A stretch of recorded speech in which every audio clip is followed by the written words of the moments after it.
Hey guys, welcome back. All right, what we got today, 10 horsepower. It's a Subaru Black Max. It's usually like a Craftsman Black Max, but I guess Black Max made their own brand. Um, so 10 horsepower generator. It looks to be in mint condition. A client brought it to me saying it's been sitting for a couple of years without use. He said there was no gas in the gas tank, which is good, but it's not starting. So I haven't dug in a whole lot into it yet. I did turn the fuel valve off. I'm assuming there's just old gas in the carb, and with the look of the unit, I don't think it's going to need anything else, but you never know. Hopefully the carb isn't in terrible shape, but we're going to find out. So like I said, I turned the fuel valve off underneath. If you do have a lot of gas in here, I suggest putting a bag over the tank before you flip it up. Excuse me. He didn't put a whole lot of gas in here, so should be fine. To do this one, I'm gonna flip it up here like this, and I'm gonna spin it around the best I can so that you guys can see here. Let me see if I can get the camera where I need it. Let's see. I think that may set you guys up right there. Should be good. All right.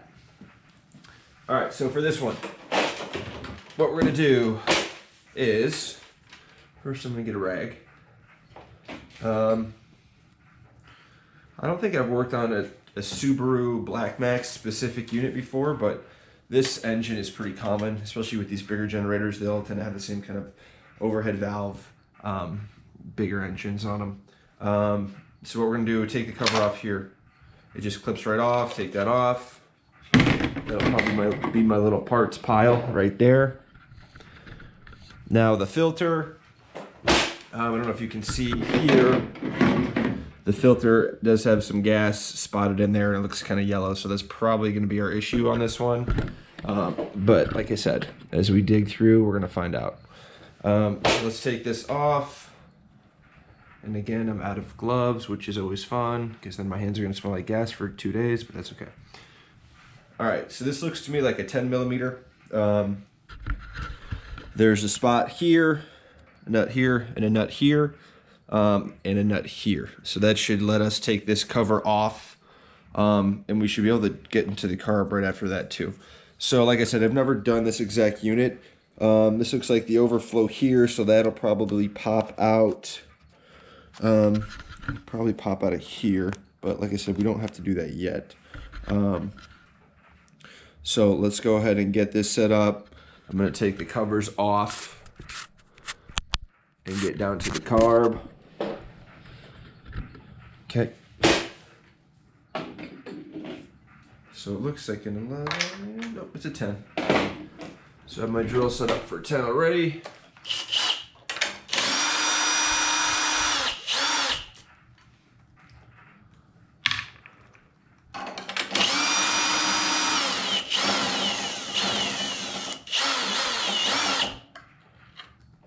Make sure you don't drop that into the carb itself. So one more here.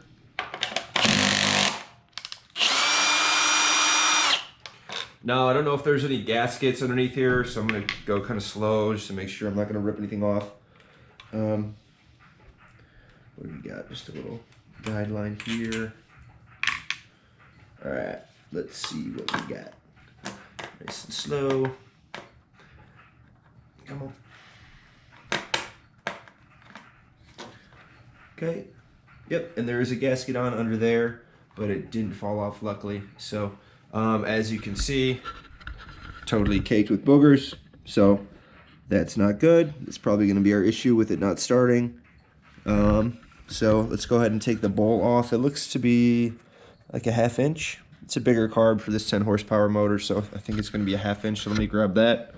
We're going to get that bowl off, see how nasty it is gunked up in there. If we have to take the whole thing off and rebuild it, we will. If I can get away with just carb spraying out all the holes and jets, and cleaning the float and the needle and the seat and the whole thing. We can do that without taking it off, we will, but let's check. Let me go ahead and grab my 1/2 inch or 13 millimeters, same thing.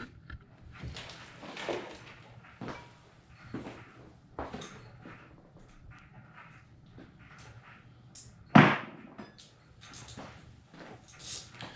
should be it. Nope. Nope.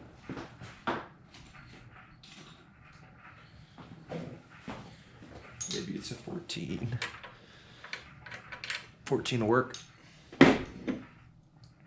So I'm gonna put a rag underneath here just because I know it's gonna be leaking a bunch of nasty gas all over the place. So let me put it under here. It usually catches like right above the exhaust. So I'm just gonna put that down there. Let's see what this baby's got inside.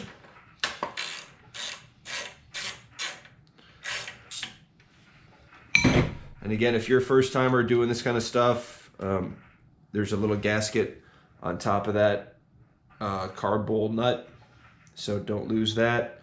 As you can tell from all the yellow, the gas in here is gonna be disgusting. So I'm gonna put this in my little bowl. I have a bowl for cleaning the carbs. Put that in there. Then we're gonna see if this is gonna come off this bowl itself.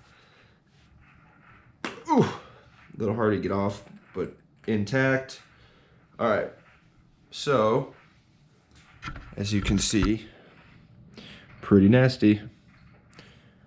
Yeah, rarely do I see like yellow or orange, so that's pretty old gas. I'm not sure if it's because the guy put a fuel stabilizer in there probably when he put it away, but either way, pretty gross. It doesn't look horrible, honestly, but let's take this out. Again, I need needle nose. We're gonna take the lever out for the bowl, and then the little needle sitting right there as well. So just be careful to go slow, because the second you go to take that bowl out, I'm sorry, not the bowl. The second you go to take that float out, the needle is going to pop off too. And this is a little bit stuck. This lever is a little bit stuck, so I'm going to need usually just something a little rounder just to help pop it out. I'm going to use a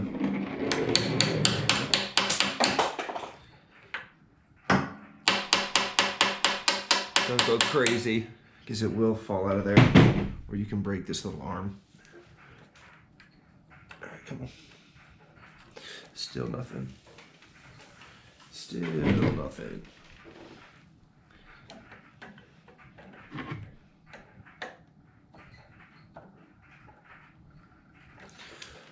So what else can I do?